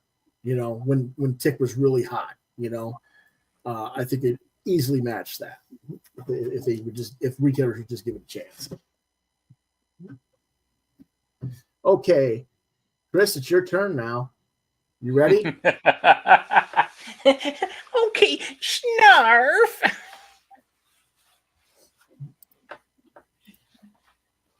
This is the Thundercats, 2024 to present. Publisher Dynamite. Written by Declan Shalvey, artist Drew Moss, Stephen Mooney. Color by Chiara Di Francia and Martina. I can't even pronounce that name. Lettering by Jeff Eckleberry. Cover artist David Nakayama. Various. Editor Nate Crosby. Genre action adventure sci-fi. Release date February 7th, 2024 to present. Rating teen. What it's about. Fleeing through the space Snarf to escape their dying homeworld, Thundercats were attacked en route by their mortal enemies, the mutants of Plundar. After diverting their damaged flagship to a planet called Third Earth, surviving Thundercats now strive to rebuild their society in harmony. What it's about. Sorry, my Snarf knocked my microphone over. With the New World's natives, but the mutants determined to possess the Thundercats' mystical gem, the Eye of Thundera, have tracked them down, and they've also forged an alliance with Mumra, the devil priest of Third Earth. Now, the Thundercats, led by inexperienced Lion-O, must band together as never before to protect their legacy from this combined enemy. But will they be able to withstand the onslaught of Mumra, the ever-living, once he sets his eyes upon them? What did John think, Snarf? Well, thank you, Snarf. So now we just said, you know, I didn't watch Silverhawks back in the day, but Thundercats was my show. Was absolutely my show. So again, like most other kids who grew up in the 70s and 80s, I grew up watching cartoons Saturday mornings and weekday afternoons. I was right there in front of the TV, and of all the cartoons I watched, Thundercats was one of my absolute favorites. I got excited every time Lion-O did the cry. I thought Mumra was an awesome villain, and it had the best music and possibly my favorite main title sequence of all time. I was so into the show that I remember that, like, and I can't say this about any other show. I remember the day I turned on the TV at 4:00 p.m. only to find that Thundercats had been taken off the air and replaced with Oprah freaking Winfrey. And screw that snarf. exactly.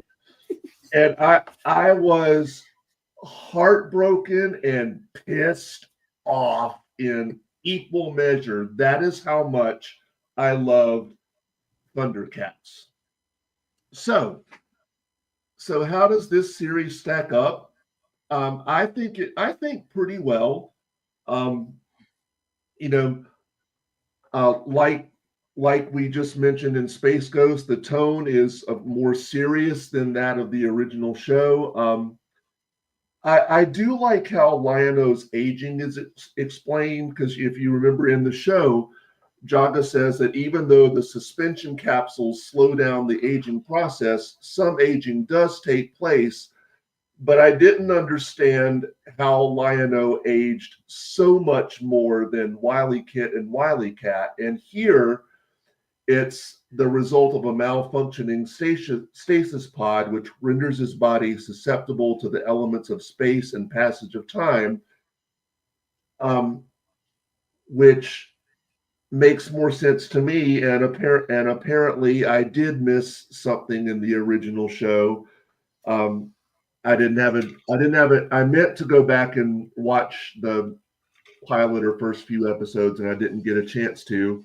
Apparently, they did explain his stasis pod was damaged in the original pilot too, and I apparently forgot about that. So it was very, very brief type, Yeah. So it's it's, if you haven't watched it like immediately, I was thinking when I read this, like, nah, they had to say that. They had to. I had to go back and look because I was like, no. I had to explain it. But go ahead. But I like that Lion-O is really portrayed as a child in a man's body, much more so, I think, here than in the show. And that allows for some nicely tense moments within the group. As for the villains, Slithe is the one who really takes center stage here. I think Shelby does a nice job of fleshing out his character, and I even felt a little bit of empathy for him. On the other hand, I wish hold up. Empathy, why? Why do you feel empathy for Slithe? Because of what happened to his wife, and of course his son, who we later learn has actually survived. Okay. Okay. No. I all right. That's fine. I just don't. I get what you're saying. Okay. Go ahead. On the other hand, I do wish that it felt like Mumra got a really, really slow buildup. Like, I think maybe a little too slow. Like, it takes until the end of issue 11 for him to utter his iconic, ancient spirits of evil line. And then, he says it, and then we don't even see his ever-living form in issue 12 at all, as that issue's covering other events happening at the same time. So for the artwork, I love David Nakayama's covers. Like you're seeing right here. I love them, and I kept thinking how cool it would have been for him to do the interiors. But I think Drew Moss does an okay job with the artwork. But I have to say, I cannot get used to seeing.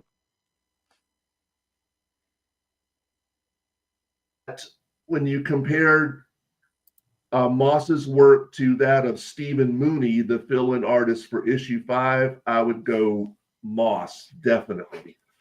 Now, here's a dumb question. This is the cover to issue 4. and Lion-O is punching Mum-Ra the Ever Living in the face, but we don't see the character at all. Not his ever living form not in the interiors. Not until like issue 12 or 13. Well, no, not even issue 12. Like he says the line at the end of issue 11, and then we don't see him in issue 12 at all. And issue 13 hasn't come out yet. Oh, okay. All right, so we're only going through issue 12. Okay. Woo. All righty. Let me see what's going on here because this thing is being silly. I'm going to have to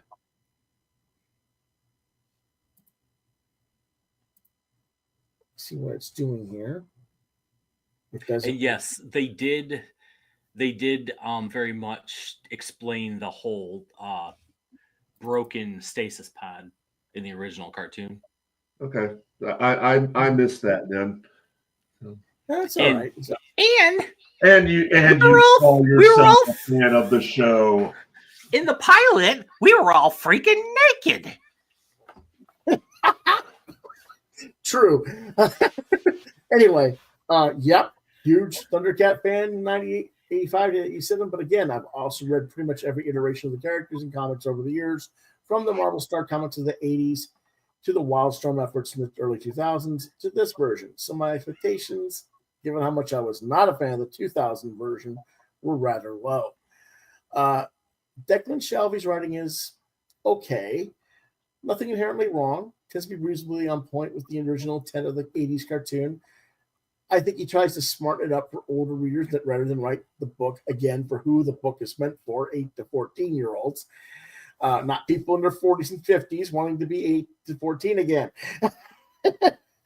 I do think Drew Moss is possibly, or maybe even probably, the best Thundercats artist there's been in comics, but that's not saying much. I do agree with you. Yakayama would probably be a much better interior artist, but Dynamite likely doesn't want to pay his page rate. Exactly. Yep, that's exactly it. This book is better than Silverhawks is by quite a bit, but it's still just kind of a middle of the road book to me. And what does Snarf think? So I actually really enjoyed this. I enjoyed the story. I enjoyed the conflict. They really upplayed the conflict between Panthro and Lion-O. Mm-hmm. I enjoyed that. I really enjoyed the little twist, or at least I thought it was a twist, between Mum-Ra and Jaga. Mm-hmm. Mm-hmm. I thought that was very clever. The art was fantastic. Very, very well done. And yeah, I'd give this book a 5. Really? Yeah. Okay. Right. I enjoyed it. I wish you told me that before because I didn't get your score and I marked it as all white because I. Oh, that's all right. But all right, we'll make sure that is clear there. that he says 5. He's a 5-star book here. John gives it a 4. I give it a 3. So we're giving it a 4 overall, and that's a pretty good run there. And there's some of the artwork by Drew Moss. I do like that they'll have. The art's not coming up. It's not. Nope. No. Oh, okay. Sorry. There you There go. we go. Thank you. Oh, and Tigro with full-on mutton chops, though? No, sorry. Yeah. That does look kind of silly. I do like the Thundercats Fantastic Four spacesuits, though. Yeah. Yep. It's kind Better than being naked. yeah. Now everybody's going to go back and watch the original Thundercats going, were they really naked? Yeah, they were naked. Yes, they were. Yeah. Yeah. Gotta get our Thundercats. Oh! Yeah. Thundercats. Thunder. Thundercats. Oh! Yep. I do think it's kind of interesting. I don't like the layout of the page on the right though. With Tigra's bolo kind of sweeping weirdly behind and around and in front of Panthro. I would have rather have had Panthro behind Tigra and Tigra in the front with the bolo. And I almost didn't see Chitara. Or you mean Mr. Little Miss Flame down there? Right? Yeah. Almost didn't even see her. Yeah. It's kind of interesting, but it's not the best art in that regard. Slide looks funny here.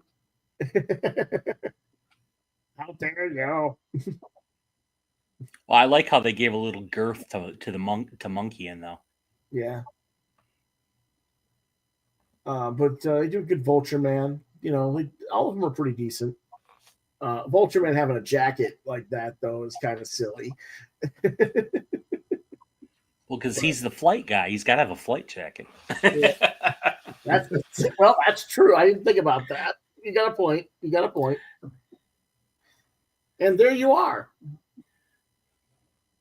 And they're all looking at you going, what? What did you change into? Because it's like, what in the world? Now you've got pointy, like, bony tail. And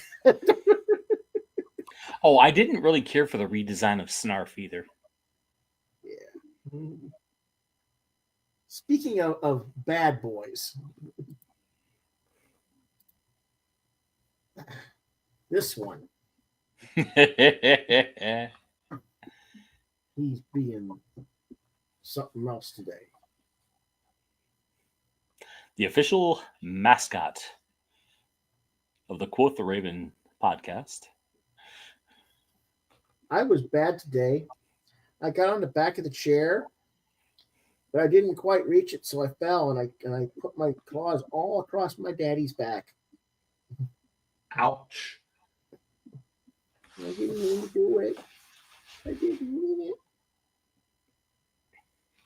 But he got mad at me and I got scared and I ran away.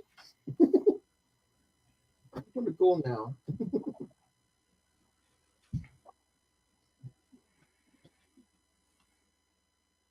I'm making sure he doesn't try to jump on the back of the chair again. Right.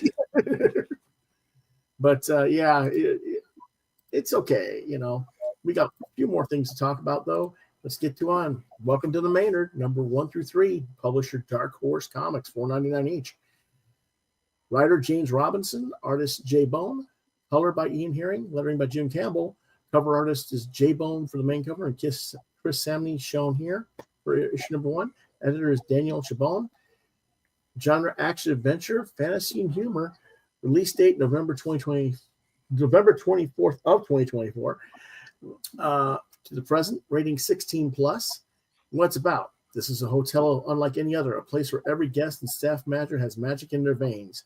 This is a hotel for magicians, witches, and otherworldly buildings. This is also where Philippa Pip Dale begins her first day as the hotel's new bellhop and trainee house detective, where she is immediately thrust into a mystery involving an enchanted hotel theft, whose daring thefts are deadly. Enchanted hotel thieving spree, basically. The hotel is a magical, wonderful, and dangerous place, so please come in and stay a while. As Pip tries to navigate being a bellhop house detective under the guide of her new benefactor, Sam, a veteran house detective who took her under his wing, we learn about a variety of odd things going on in the hotel and the thieves seemingly stealing worthless things, but have they some connection to the something or someone at the hotel? And is someone being targeted for murder? Written by James Robinson of Leave It to Chance and JSA fame, and drawn by J Bone, known for DC Super Friends from 2008, among other things. This series will have you checking in, but maybe not checking out. What do I think? This feels like it belongs in the same universe as Robinson's popular series with Paul Smith, Leave It to Chance, with Philippa Pip as a slightly older yet more naive version of Chance Falconer, probably because she isn't the daughter of a famed magician detective as Chance is. she's a likable enough character in her own right, but I kept doing the whole comparison between the two, as Robinson is appeared for both. It's pretty much inevitable. And that did distract me from the work, I think.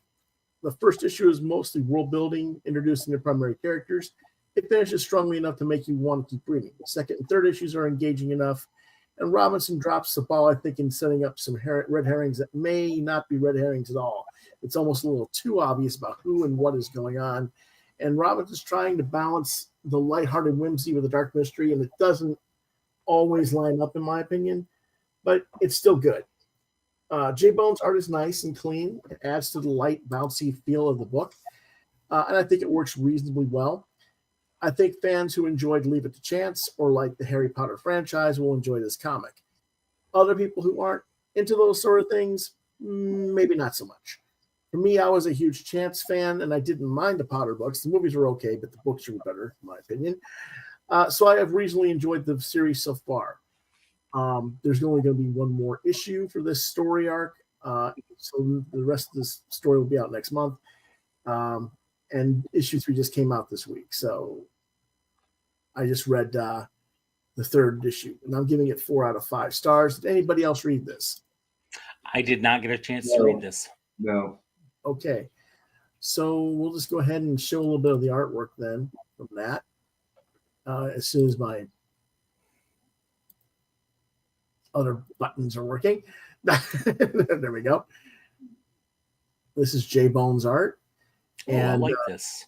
And the thief is using spells to work the safe code box, pulls out the item, and there she woke up the people in the room right there. And what's going to happen now? You know.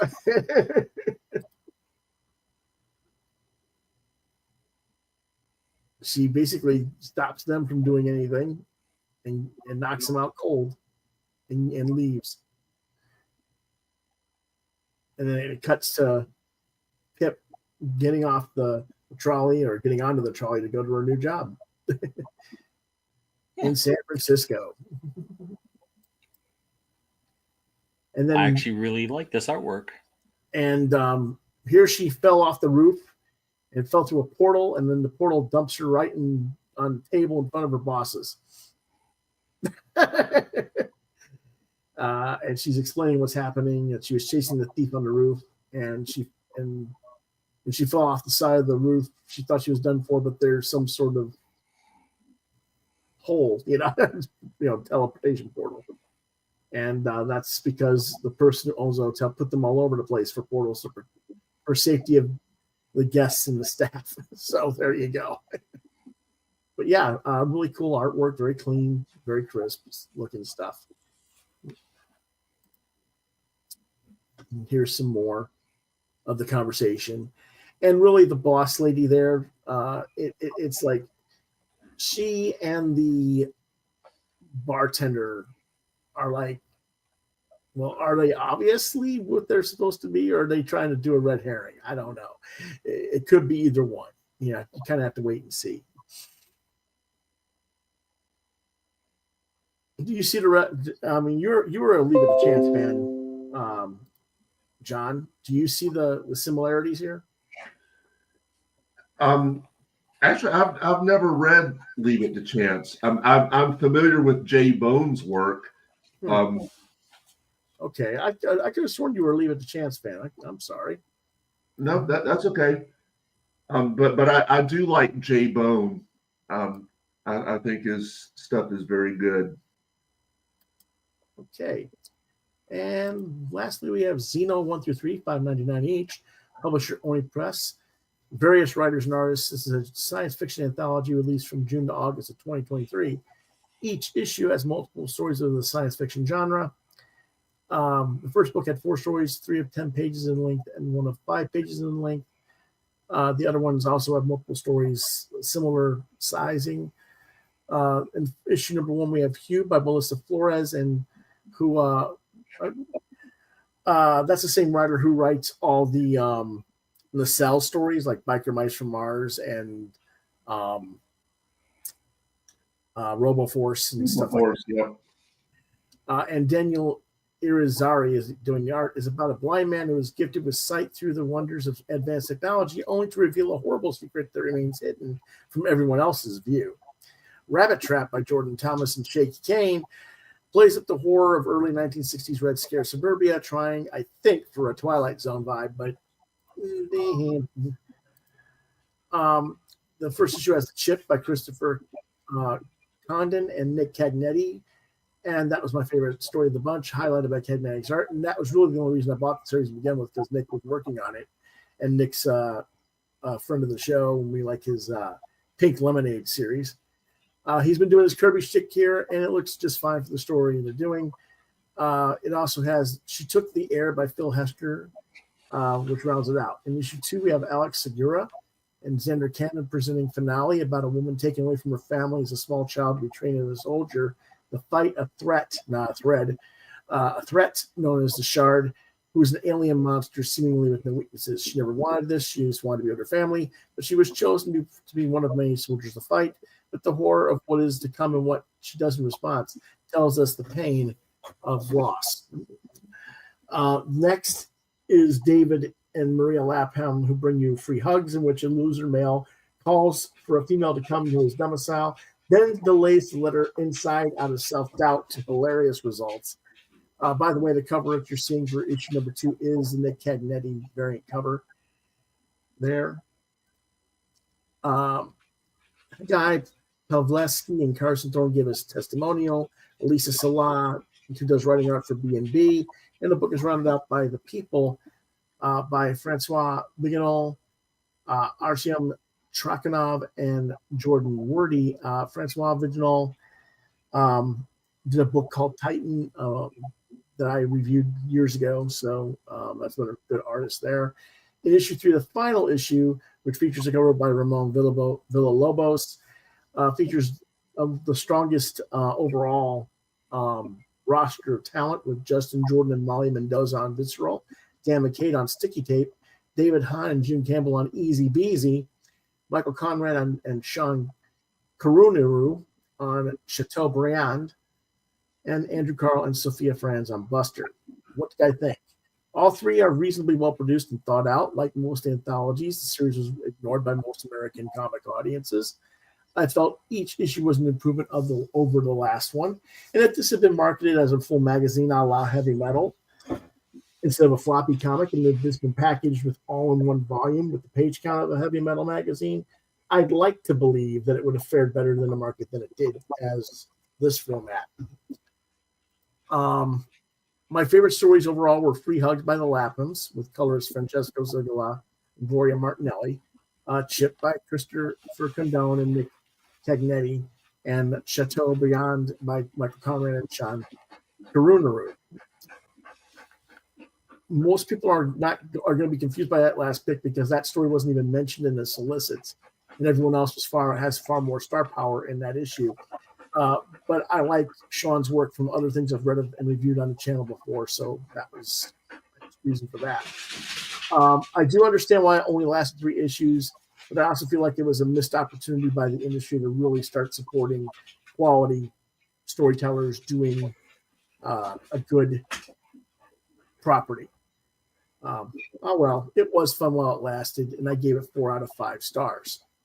I presume that you guys did not read these.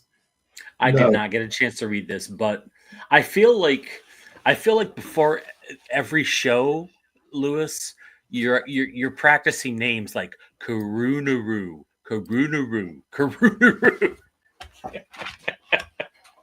Actually, with that one, yes.